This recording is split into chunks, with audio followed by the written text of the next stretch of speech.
Assalamualaikum warahmatullahi wabarakatuh. Kami dari kelompok 5 akan mempresentasikan terkait analisis strategi imunisasi obligasi berdasarkan model durasi. Di sini anggota dari kelompok 5 yaitu Ishka Fitria, Fadiatul Fazia, Nabila Fitriani, dan Nafa Syahila. Next.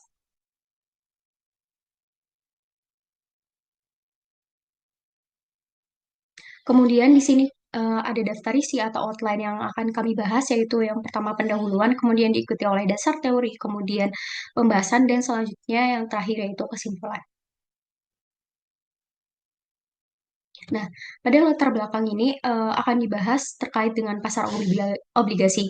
Apa sih pasar obligasi itu? Nah, pasar obligasi itu merupakan eh, pasar yang memegang peran krusial atau eh, peran penting dalam dunia keuangan karena menjadi sumber pendanaan bagi pemerintah dan perusahaan. Nah, sekaligus untuk menawarkan instrumen investasi yang relatif stabil bagi investor. Namun, pasar ini juga menghadapi tantangan, terutama di fluktuasi suku bunga yang mempengaruhi nilai obligasi. Kemudian, poin yang kedua yaitu fluktuasi suku bunga itu mempengaruhi harga obligasi secara signifikan, di mana hubungan antara suku bunga dan harga obligasi itu bersifat terbalik. Ketika suku bunga naik, maka harga obligasi itu akan turun. Dan sebaliknya, hal ini yang menjadi tantangan besar khususnya untuk obligasi jangka panjang yang lebih sensitif terhadap perubahan suku bunga. Nah, misalnya jika seseorang investor itu memegang obligasi selama 10 tahun dan suku bunganya naik, maka nilai obligasi tersebut akan turun lebih drastis dibandingkan obligasi jangka pendek. Nah, inilah mengapa diperlukan strategi untuk melindungi portofolio dari risiko tersebut. Kemudian di poin yang ketiga, strategi imunisasi durasi itu bertujuan untuk mencocokkan durasi portofolio obligasi dengan tujuan investasi investor. Nah, durasi ini yang pertama kali diperkenalkan oleh Macaulay di tahun 1938, di mana mengukur seberapa sensitif harga obligasi dengan jangka waktu investasi. Nah, di sini investor dapat mengurangi dampak fluktuasi suku bunga atau suku bunga naik atau turun itu terhadap nilai portofolionya. Kemudian, next. Di sini ada strategi yang mengasumsikan kondisi ideal. Nah, sayangnya strategi imunisasi durasi itu bekerja optimal hanya dalam kondisi ideal, seperti tidak adanya resiko gagal bayar, terus biaya transaksi atau pajak. Nah, padahal di dunia nyata itu ketiga faktor ini tuh sangat mempengaruhi hasil investasi. Nah, selain itu untuk menjaga durasi portofolio sesuai target membutuhkan adanya pembentukan rebalancing berkala yang tidak hanya memakan waktu tetapi juga menimbulkan biaya tambahan. Nah, ini juga menjadi salah satu kelemahan utama dari strategi ini. Kemudian yang terakhir, penelitian-penelitian terdahulu seperti yang pertama yaitu Fisher dan Weil pada tahun 1971 itu memperkenalkan konsep pencocokan durasi sebagai cara untuk melindungi portofolio dan risiko suku bunga. Selanjutnya, pada tahun 2006, MA itu menyempurnakan pendekatan ini dengan mempertimbangkan dinamika pasar yang lebih kompleks. Nah, setelah itu penelitian terbaru oleh He dan Wang pada tahun 2024 dan sekaligus menjadi acuan kami untuk pembahasan pada makalah ini, itu memperkuat temuan ini melalui studi kasus sekaligus merekomendasikan perlunya mekanisme kontrol risiko yang lebih baik secara edukasi kepada investor. Next.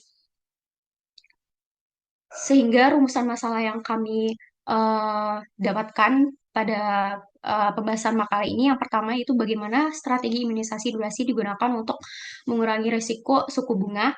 Yang kedua, apa saja kendala dan keterbatasan dalam penerapan strategi imunisasi durasi di praktik investasi obligasi. Next. Sehingga berdasarkan rumusan masalah tersebut diperoleh tujuan yang pertama itu ya untuk menganalisis strategi imunisasi durasi digunakan untuk mengurangi risiko suku bunga. Yang kedua, untuk mengidentifikasi dan memahami faktor-faktor yang menghambat efektivitas penerapan strategi imunisasi durasi dalam kondisi pasar yang nyata. Next. Selain itu ada asumsi-asumsi yang pertama yaitu seluruh obligasi dalam portofolio tidak memiliki risiko gagal bayar sehingga pembayaran kupon dan pokok akan diterima secara penuh dan tepat waktu sesuai dengan perjanjian. Yang kedua itu pembentukan dan penyesuaian portofolio obligasi tidak dikenakan transaksi, komisi atau pajak sehingga tidak mempengaruhi perhitungan imunisasi durasi tersebut. Kemudian yang ketiga yaitu kurva imbal hasil atau yield curve itu datar dan tidak berubah. Next. Kemudian ada batasan masalah. Yang pertama itu model yang digunakan hanya menggunakan durasi Macaulay sebagai alat ukur sensitivitas harga obligasi terhadap perubahan suku bunga. Yang kedua, hanya mempertimbangkan risiko suku bunga tanpa memasukkan faktor risiko seperti risiko kredit dan inflasi. Selanjutnya akan dibahas oleh rekan saya. Baik, selanjutnya yaitu dasar teori. Yang pertama yaitu durasi. Menurut Macaulay 1938, durasi atau duration adalah konsep untuk mengukur sensitivitas harga obligasi terhadap perubahan suku bunga.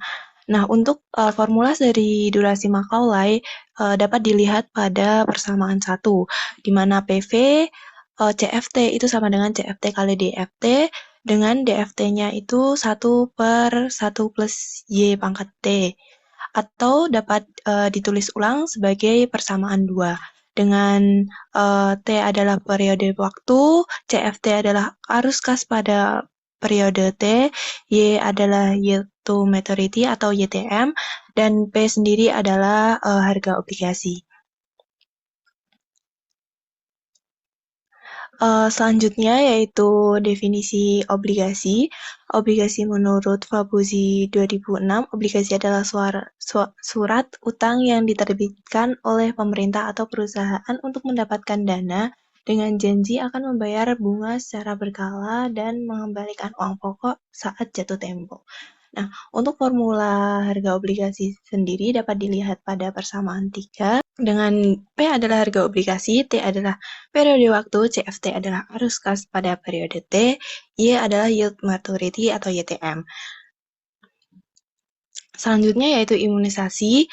Nah, imunisasi dalam konteks investasi obligasi merupakan strategi manajemen resiko dan bertujuan untuk melindungi nilai portofolio dari dampak perubahan tingkat suku bunga, terutama dalam jangka menengah hingga panjang. Strategi ini bertumpu pada prinsip pencocokan durasi antara aset dan kewajiban keuangan, di mana durasi portofolio obligasi disesuaikan agar sama dengan waktu jatuh tempo kewajiban. Dengan menyamakan durasi ini, perubahan harga obligasi akibat fluktuasi suku bunga akan dikompensasi oleh perubahan hasil dari reinvestasi kupon, sehingga nilai akhir investasi tetap stabil. Dalam penerapannya, imunisasi mensyaratkan bahwa nilai sekarang aset harus setara dengan nilai sekarang kewajiban, dan durasi portofolio harus disesuaikan secara berkala seiring dengan perubahan waktu dan suku bunga pasar. Selain itu, strategi ini bekerja optimal dalam kondisi pasar dengan kurva imbal hasil yang bergerak secara paralel. Namun dalam kenyataannya, kurva suku bunga seringkali mengalami perubahan untuk bentuk yang non-paralel, sehingga pendekatan konvensional imunisasi perlu dilengkapi dengan pertimbangan konveksitas untuk mengatasi ketidakakuratan model. Oleh karena itu, pengelola portofolio terimunisasi memerlukan pemantauan aktif dan penyeimbangan ulang secara berkala agar efektivitas strategi tetap terjaga dan menghadapi dinamika pasar yang kompleks.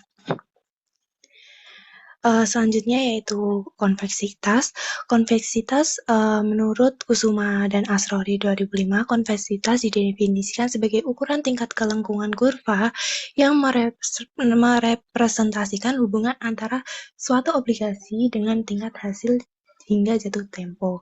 Nah, untuk konveksitas sendiri dapat dirumuskan pada persamaan 4, dengan PI adalah harga obligasi sebagai fungsi dari suku bunga I, dan P double aksen I adalah turunan kedua dari PI terhadap I, dan C adalah C bar itu adalah konveksitas.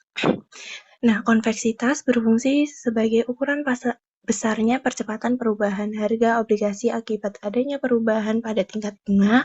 Dapat diartikan pula bahwa apabila durasi merupakan turunan pertama dari fungsi harga obligasi terhadap suku bunga I, maka konveksitas didefinisikan sebagai turunan keduanya.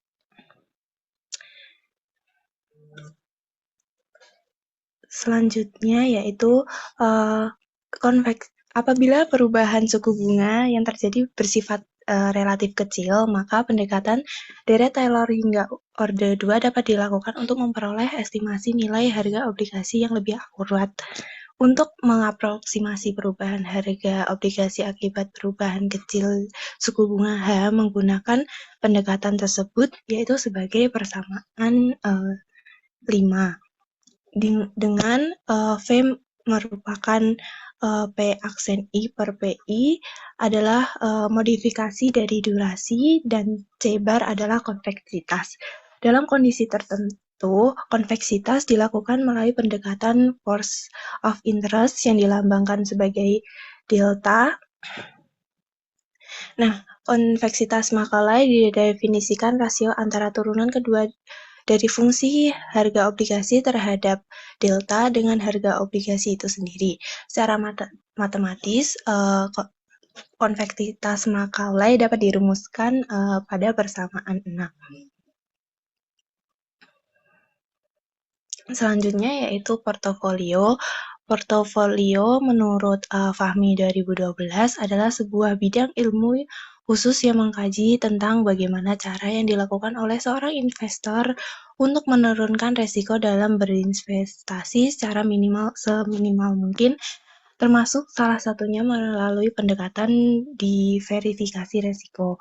Nah, dalam konteks investasi obligasi, salah satu pendekatan untuk mengelola resiko suku bunga adalah melalui strategi imunisasi berbasis durasi. Nah, strategi imunisasi portofolio obligasi dikembangkan berdasarkan teori Fisher dan Weil pada tahun 1971 yang menyatakan bahwa portofolio dapat diimunisasi dari resiko suku bunga dan dengan mencocokkan durasi portofolio dengan horizon investasi yang diinginkan. Nah, secara matematis ini prinsip dapat dinyatakan dengan persamaan 7. Nah, dengan W merupakan bobot obligasi ke I dalam portofolio dan DI merupakan durasi masing-masing obligasi. Nah, implementasi strategi imunisasi yaitu yang pertama, investor perlu menentukan horizon investasi yang menjadi target. Yang kedua yaitu memilih kombinasi obligasi yang durasi rata-ratanya sesuai dengan horizon investasi tersebut. Yang ketiga yaitu melakukan rebalancing secara berkala untuk mempertahankan kesesuaian durasi portofolio dengan horizon investasi, mengingat durasi portofolio akan berubah seiring waktu dan perubahan suku bunga. Nah, selanjutnya yaitu perubahan suku bunga. Perubahan suku bunga merupakan salah satu faktor makroekonomi yang paling berpengaruh terhadap nilai instrumen keuangan, khususnya obligasi. Secara kuantitatif, dampak perubahan suku bunga atau delta Y dapat terhadap obligasi dapat diestimasi dengan pendekatan durasi konveksitas menggunakan rumus Taylor sebagai berikut. Dengan delta P per P dapat diaproksimasi menjadi min D kali delta Y plus setengah C kali delta Y kuadrat. Dengan delta P per P merupakan perubahan relatif harga obligasi, D merupakan durasi modifikasi, C merupakan konveksitas obligasi, delta Y merupakan tingkat suku bunga. Nah, rumus ini menunjukkan semakin besar durasi dan konveksitas suatu obligasi, semakin sensitif pula harga obligasi tersebut terhadap perubahan suku bunga. Selain itu, kurva imbal hasil yang menggambarkan hubungan antara suku bunga dan jangka waktu obligasi seringkali mengalami perubahan bentuk. 3 bentuk umum pergeseran kurva adalah perubahan paralel, perubahan kemiringan, dan perubahan bentuk. Setiap bentuk perubahan tersebut memberikan dampak berbeda terhadap berbagai instrumen pendapatan tetap, sehingga perlu dipertimbangkan secara strategis dalam pengelolaan portofolio. Selanjutnya yaitu hasil dan pembahasan akan dijelaskan oleh teman saya. Baik, selanjutnya saya akan menjelaskan terlebih dahulu mengenai konsep strategi imunisasi durasi dalam investasi obligasi. Durasi Macaulay dari portofolio obligasi disesuaikan dengan jangka waktu investasi yang telah ditentukan dalam pelaksanaan pendekatan ini. Kenapa penting? Karena perubahan harga obligasi sangat dipengaruhi oleh fluktuasi suku bunga dan efek dari fluktuasi ini bisa digambarkan dengan durasi Macaulay.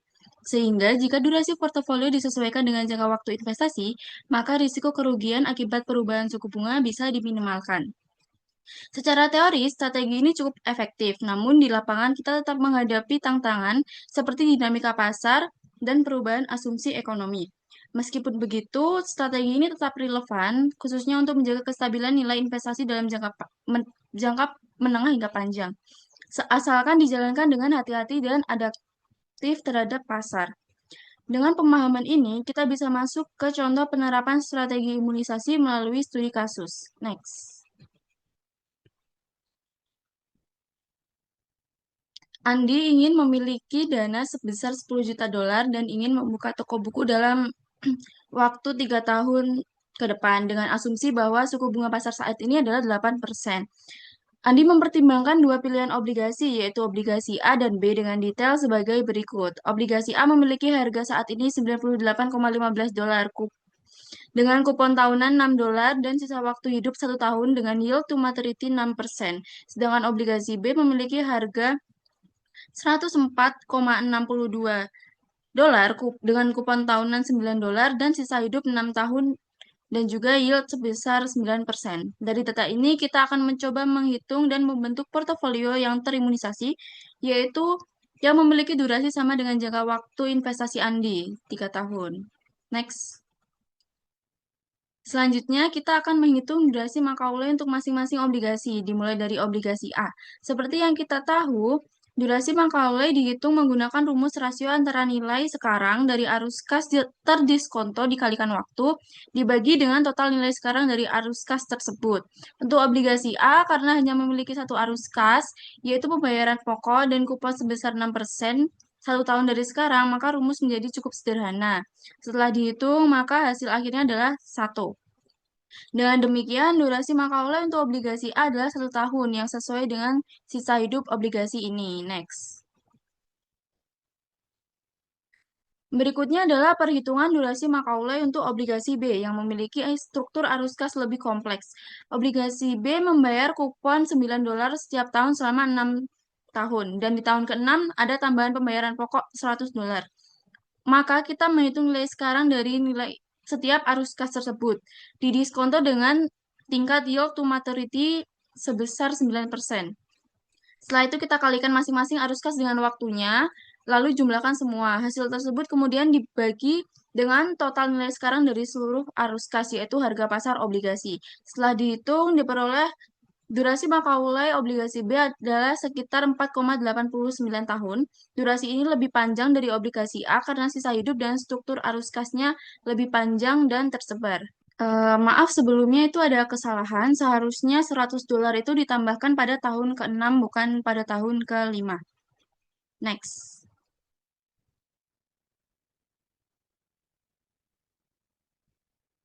Untuk memperjelas perhitungan durasi Macaulay obligasi B, maka kita dapat melihat rinciannya pada tabel seperti berikut. Di sini kita lihat bahwa arus kas atau cash flow dikalikan dengan faktor diskonto berdasarkan yield 9%.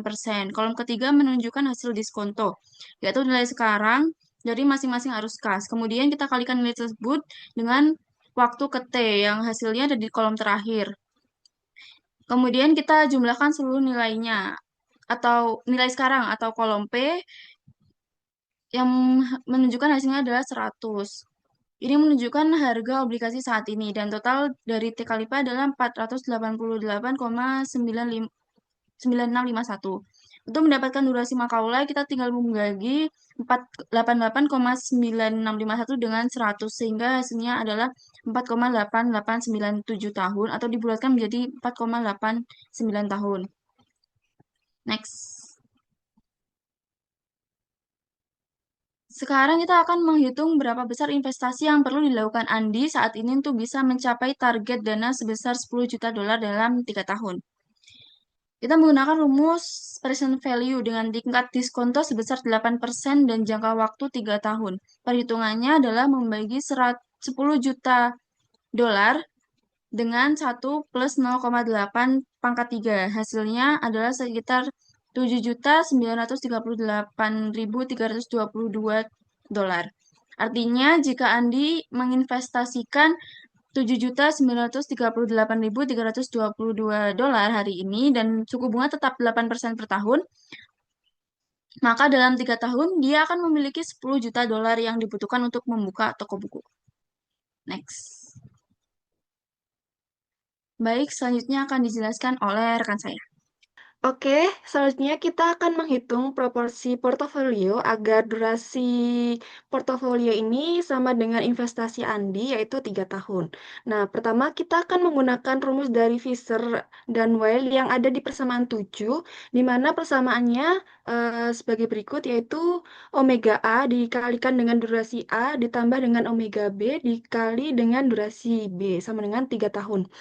Di mana omega A sama dengan omega A ditambah omega B ini sama dengan 1.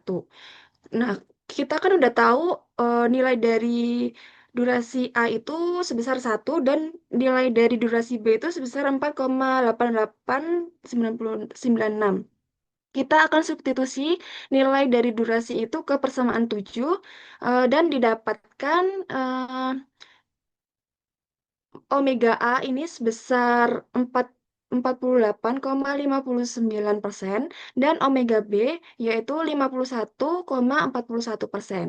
Jadi Andi ini harus mengalokasikan 48,59% ke obligasi A dan 51,38% ke obligasi B. Next. Kemudian kita akan menentukan jumlah investasi dan unit obligasi di mana diketahui dari pembahasan sebelumnya total investasinya sebesar 7.938.322,41 dolar sehingga jumlah investasi obligasi A itu sebesar 3.857.230 dolar dengan jumlah unit sebesar 39.299,35. Untuk obligasi B, ini jumlah investasinya diperoleh 4.081.091 dolar dan dengan jumlah unitnya sebesar 39.008,71. Next.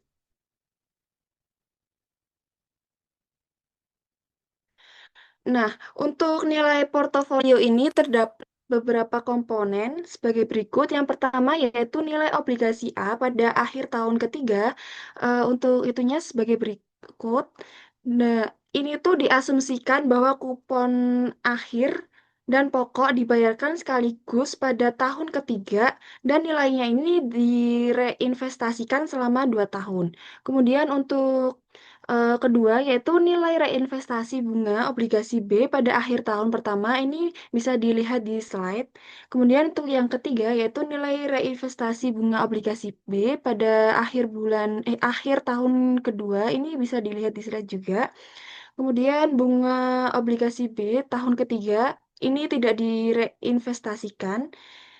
Itu hasilnya 351.078,39. Kemudian untuk yang kelima yaitu harga jual obligasi B pada akhir tahun ketiga bisa dilihat di slide.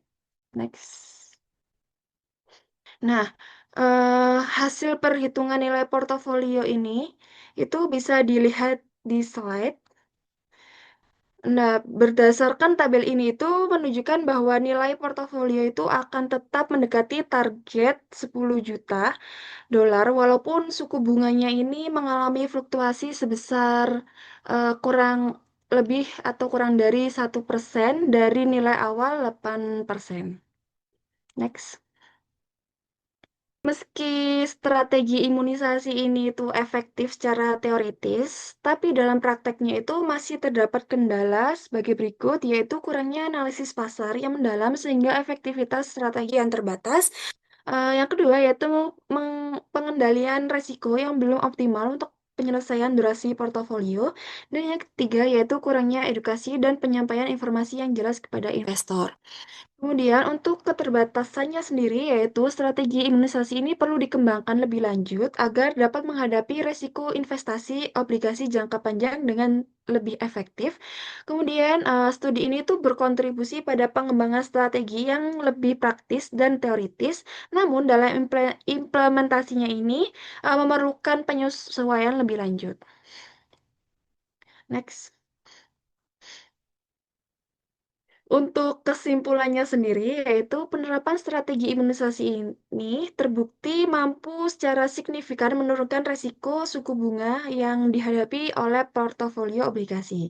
Kemudian efektivitas strategi imunisasi ini dapat ditingkatkan dengan analisis pasar yang lebih mendalam, penguatan pengendalian risiko untuk penyesuaian durasi portofolio, serta edukasi dan penyampaian informasi yang jelas kepada investor.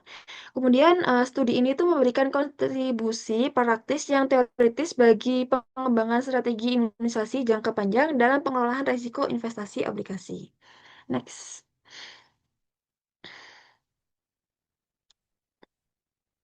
Berikut merupakan daftar pustaka yang kami gunakan dalam menyusun makalah ini. Demikian presentasi dari kelompok kami, kurang lebihnya mohon maaf. Wassalamualaikum warahmatullahi wabarakatuh. Terima kasih. Terima kasih. Terima Terima kasih. kasih.